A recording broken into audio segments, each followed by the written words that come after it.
안녕하세요. 원샷입니다. 출퇴근길 15분 만에 끝내는 직장인 주식투자 원샷입니다. 오늘 방송은 5월 증시 이벤트 및 전망이고요. 5월에 있어서 새로운 신규 추천주도 공개해 드리도록 하겠습니다. 원래 그 한 달이 시작하기 전이나 그 월 초에 제가 그 달에 있는 중요한 이벤트에 대해서 미리 점검해보고 그에 따라서 어떻게 대응을 해야 되는지 말씀드리는 시간이니까요. 많은 도움 되시기 바랍니다. 이제 출발합니다. 자, 일단은 2017년 코스피 전망을 한번 리뷰해 보겠습니다. 지금 보시는 차트는 코스피 연봉 차트고요. 봉 하나에 1년짜리입니다. 그래서 2007년부터 약 10년간 이제 차트가 수렴을 했고, 그래서 이제 곧 증시가 박스피를 뚫을 거다. 코스피가 박스권 탈피가 가능하고, IT 화학 철강이 코스피를 이끌고, 은행, 증권, 건설 등이 밀어서 박스권이 2100을 탈피할 가능성이 높다고 제가 올해 1월부터 계속 말씀드렸습니다. 저랑 계속 방송 보셨던 분들은 아시겠죠? 그래서 제가 코스피 신고가 전망을 1월 29일 방송에서 했었고요. 똑같은 차트 계속 보여드렸어요. 2월 5일 방송에도 했었고, 2월 26일 방송에서도 했었고, 3월 19일 방송에서도 했었습니다. 그래서 드디어 이제 수렴을 했는데요. 이제 문제는 그럼 언제까지가 어디까지 가느냐를 이제 물어보실 수가 있잖아요. 근데 차트를 보시면 이것도 이제 연봉 차트입니다. 똑같이. 자, 그리고 이제 지금 저점이 높아지고 있죠, 여러분. 그래서 드디어 이제 돌파를 했는데 장기 수렴을 돌파를 했습니다. 근데 우리 거래량 한번 보시죠. 거래량이 어떻게 되겠습니까? 저랑 그 거래량이 3편 보신 분들은 LG 이노텍 하시면 어떻게 되고 있나요? 거래량이 줄면서 고점은 유지되고 저점은 높아지고 있죠. 그게 뭔 얘기냐? 예, 거래량이 감소되면서 매물이 소화되고 있다. 주가가 가벼워지고 있다는 얘기입니다.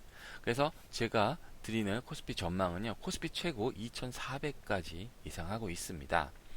그래서 그 시기는 6월 말까지라고 생각을 하는데요. 그 이유에 대해서 설명드리도록 하겠습니다. 일단 그림 보시면 17년 5월, 17년 6월, 17년 9월, 17년 12월인데요. 일단은 주가는 17년 6월을 지나서 아마 최고점을 찍을 것 같습니다. 그리고 서서히 이제 가라앉으면서 둔화되면서 17년 2월쯤에 이제 떨어질 것 같은데요. 그래서 결국 주가 최고점은 2분기다라고 말씀드리는데, 그 이유는 17년 6월에 일단 FOMC 금리 인상이 거의 확정적입니다. 6월 FOMC는 벌써 두 번 올렸죠. 올해 3회에서 4회 올린다고 했잖아요. 그 중에 두 번을 올렸고, 17년 9월에 또 한번 올리면 이제 세 번을 올리는데, 이때 올리면 우리나라랑 금리 차가 똑같아요. 금리 차가 똑같으면 굳이 우리나라 와서 투자할 필요가 없습니다. 특별한 이유가 없으면. 여러분은 주식만 생각하지만 진짜 큰 돈은 채권에서 움직이거든요. 채권을 투자한다는 건 확정 수익을 쫓아다니는 것입니다. 그렇기 때문에 외국인 자금이 빠져나갈 수 있다 라는 말씀을 드리고, 그리고 17년 12월에 만약 또 한 번 한다 그러면 미국의 금리가 더 높아요. 그러면 돈이 빠져나갈 확률이 더욱 더 높아집니다. 그래서 이런 스텝으로 보면 되는데, 일단 주가가 최고점일 때는 뭔가 주가가 이제 막 달리다가 꼬꾸라질 때 뭔가 징조 같은 게 있어요. 저는 그걸 이제 주가 시그널이라고 하는데, 주가 하락 시그널. 여러분 기억을 되짚어 보시면 2015년 상반기에 제약 바이오가 막 갈 때, 14년인가요? 하여튼 제가 헷갈리는데, 어쨌든 그때 갈 때 그 시그널이 있었어요. 그게 뭘까요? 바로 내추럴 엔도텍의 백소 사건이 있었습니다. 여러분 잘 기억을 해보시면, 그렇게 어떤 이제 주가가 대세가 꺾일 거라는 뭔가 시그널이 분명히 나와요, 시장에서. 근데 사람들은 대부분 그걸 무시하죠. 왜냐, 지금 잘 가고 있으니까. 에이 뭐 저 정도야, 뭐 에이 뭐 더 잘 되겠지. 근데 우리는 그걸 잘 보고 시장에서 빠져나와야 된다. 지금 사놓은 거 가지고 있다가. 그래서 올해 증시 상승의 최대 변수는 이제 FOMC 금리 인상에 따른 외국인이 이탈 여부다라는 말씀을 드릴게요. 지금까지 상승을 이끌고 온 주체가 누굽니까? 외국인이죠. 그럼 그 외국인이 빠져나가면 당연히 장이 빠지겠죠. 아주 상식적인 판단입니다. 자, 그래서 향후 증시 전망을 다시 한번 또 드릴게요. 현재는 외국인 주도의 코스피 대형주 잔세입니다. 코스피에서 대형주. 근데 그 중에 금융, 증권, IT 업종 대표주가 간다는 거죠. 화학, 정유, 철강, 원재재 기존 주도주에서 있던 거는 탈락했습니다. 그 앞으로 어떻게 될까요? 자, 외국인 주도의 코스피 대형주 장세가 지속되나 키 맞추기 차원에서 금융, 증권, IT 업종별 2등, 3등주를 갈 확률이 높습니다. 여러분 올해 1월달 잘 생각해 보세요. 삼성전자, SK 하이닉스 간 다음에 뭐 갔죠? LG전자, LG이노텍, LG디스플레이 뭐 이런 게 갔었죠. 그죠? 그리고 이제 그럼 코스닥은 어떻게 되느냐?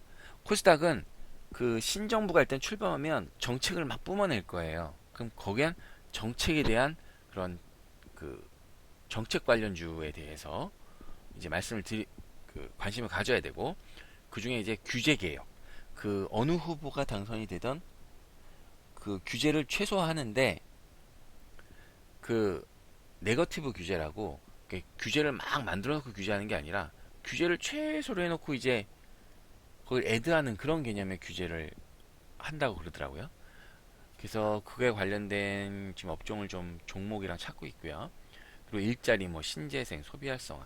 사실 뭐 신재생도 얼마나 갈지, 신재생도 한다 그러잖아요. 근데 중요한 거 신재생이 갈지 안 갈지 모르겠지만 원전은 무조건 안 한다 그랬으니까 원전 관련주 갖고 계신 분은 조심하셔야 될 것 같습니다. 자, 그리고 이제 기존 추천주 리뷰입니다. 일단 저희가 추천을 드린 기준은 직장인을 대상으로 하는 거고요. 그 직장인이 주식을 수시로 볼 수 없잖아요. 전업 투자자처럼. 그렇기 때문에 한 석 달 정도 기준으로 이제 쉽고 편안하게 한번 사놓고 좀 가는, 석 달 정도 가는 쉽고 편안한 그런 컨셉의 주식 투자입니다. 그래서 추천주가 뭐 급등주 이런 게 있기는 좀 어렵고요. 보통 그렇게 한 석 달 정도 갖고 뭐 목표 수익률은 15에서 한 20% 사이 정도로 하는 그런 종목들을 소개해드리고 있습니다. 일단 사람인 HR 그 일자리 관련주로 설명을 드렸고 3월 19일 날 추천을 드렸고 수익률은 현재 12%입니다. 보유기간 하반기까지고요. 그다음에 우리산업 이것도 똑같이 추천을 드렸죠. 3월 추천주네요. 그래서 이거는 이제 마이너스 1% 하반기까지 있고, 그 다음에 이제 NH투자증권 이건 4월 추천주네요. 4월 3일 날 했고 현재 10% 수익이고 5월 말까지인데 한번 보시도록 하시죠. 그 다음에 대웅제약 4월 14일 날 이거 4월 추천주고 4% 수익 중입니다. 그 다음에 이제 엑시콘 4월 24일 날 추천했고요. 3% 수익 중입니다. 그리고 코덱스 코스닥 150 레버리지 이건 사실 수익을 내려고, 그러니까 막 많이 내려는 게 아니라 이제 여러분 중에 이제 종목을 하기 어려워하시는 분들 계셔서 이렇게 힘드시면 ETF 사셔도 됩니다라는 거, ETF로 사도 수익이 날 수 있습니다라는 걸 보여드리기 위해서 이제 말씀드린 거예요. 설사 이 코스닥 레버리지에서 10%와 수익이 나도 여러분 은행에서 지금 예금 넣으면 2%인가 주나요? 그럼 비교가 안 되는 거죠. 그 다음에 17년 손익 확정 종목 말씀드린 EM택이 4월 20일날 14%로 했고 와이솔이 1%로 4월 20일날 확정을 했습니다. 자, 이제 5월 주요 증시 캘린더 설명드리도록 하겠습니다. 일단 주요한 굵직굵직한 이벤트는 5월 4일 미국 FOMC 회의가 있고요. 7일날 프랑스 대선, 9월날 빅빅빅 이벤트 대한민국 대통령 선거일입니다. 그 다음에 12일날 넷마블 게임즈 신규 상장이 있고요. 14일날 중국 1대1로 정상회의 있습니다. 그 다음에 25일날 금통위가 있습니다. 그래서 5월 증시 전망을 말씀드리면 세계 경제 호경기와 신정부 출범에 따른 긍정적인 상황이라고 말씀드립니다. 그래서 4월에 주식은 무조건 담으셔야 된다라고 말씀드렸죠, 제가. 자, 그럼 세부 이벤트 한번 보시죠. 미국 FOMC가 5월 3일에서 4일 있었는데 이제 결과가 나왔죠. 5월은 금리가 동결되었고요. 6월에 금리 인상이 될 가능성이 높습니다. 그러면 여태까지 총 2번이고 올해는 3에서 4회 예정돼 있고요. 프랑스 대선이 5월 7일 일요일에 있는데 뭐 그냥 마크롱이 거의 될 확률이 높죠. 그러니까 증시에 큰 이벤트는 그러니까 영향은 없는 거고. 빅빅빅 이벤트 한국 대선이 5월 9일 날 있습니다. 근데 어떤 후보가 당선되더라도 내수 활성화 대책을 내놓을 확률이 높으며 증시는 국내외의 긍정적인 환경에 따라 상승세를 보일 확률이 높습니다.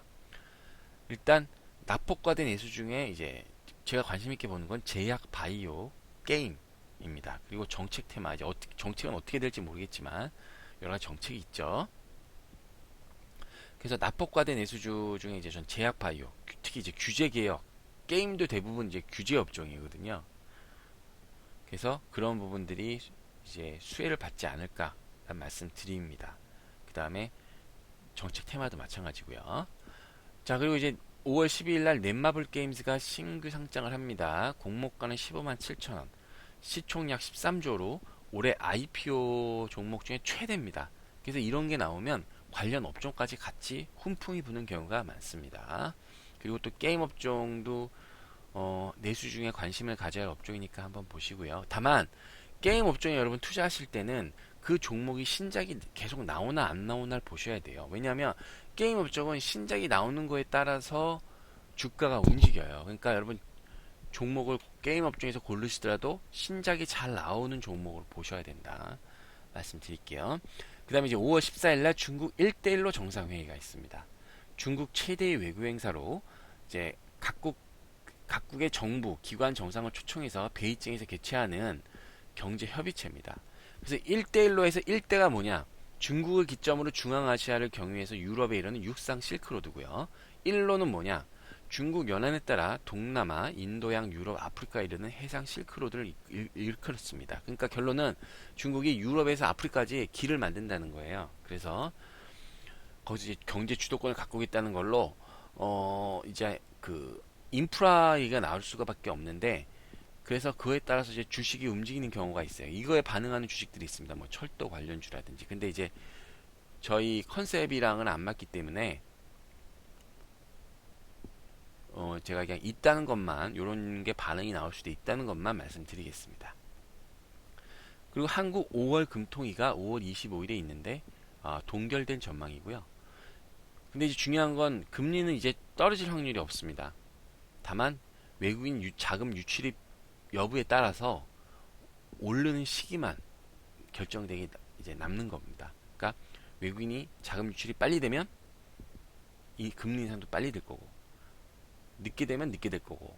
근데 금리 인상은 주가 상승의 악재다, 변함없는 악재다 라고 말씀을 드릴게요.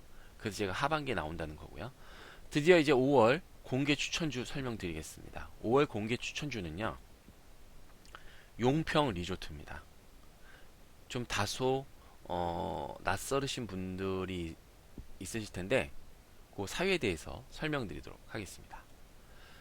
자, 5월 신규 추천주 용평 리조트, 보면 호텔, 콘도, 스키, 골프, 콘도 분양 사업을 주요 사업으로 하는 리조트 업체입니다.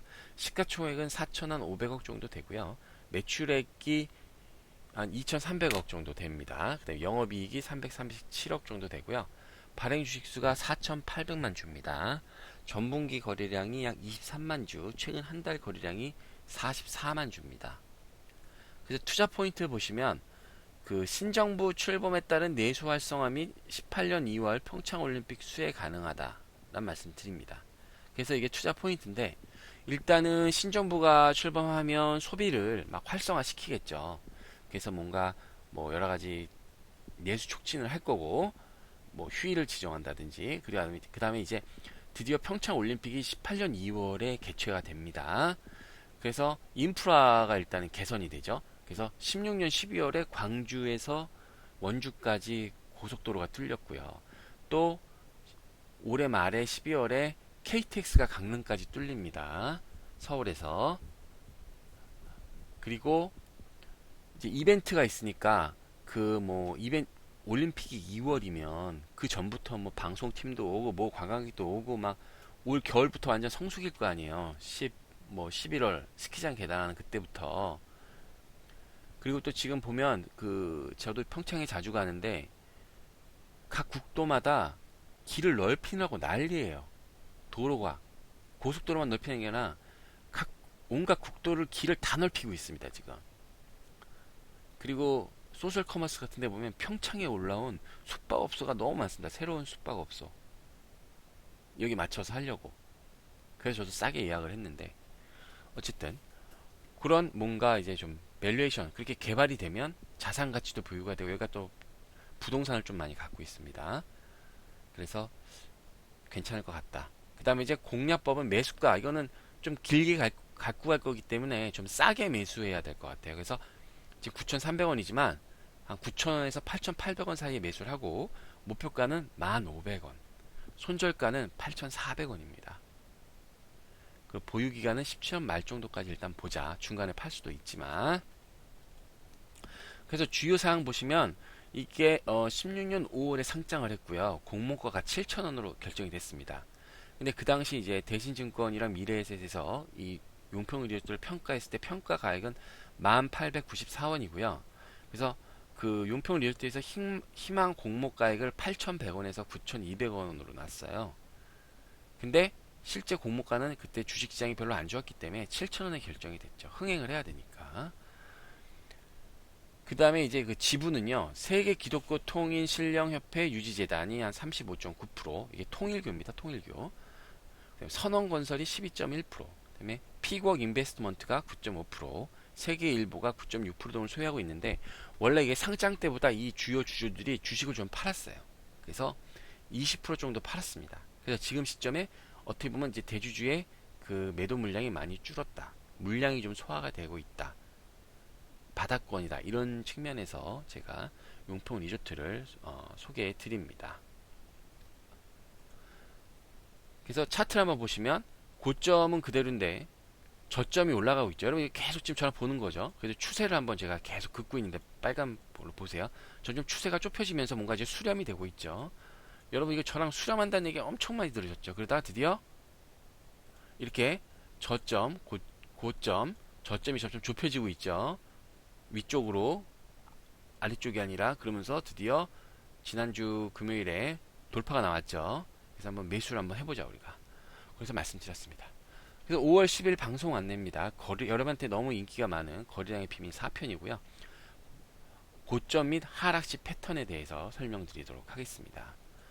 자, 어떻게 잘 보셨나요? 잘 보셨다면 구독 버튼, 좋아요 버튼 꼭 부탁드리겠습니다. 저한테 큰 힘이 되니까요. 이상 원샷입니다.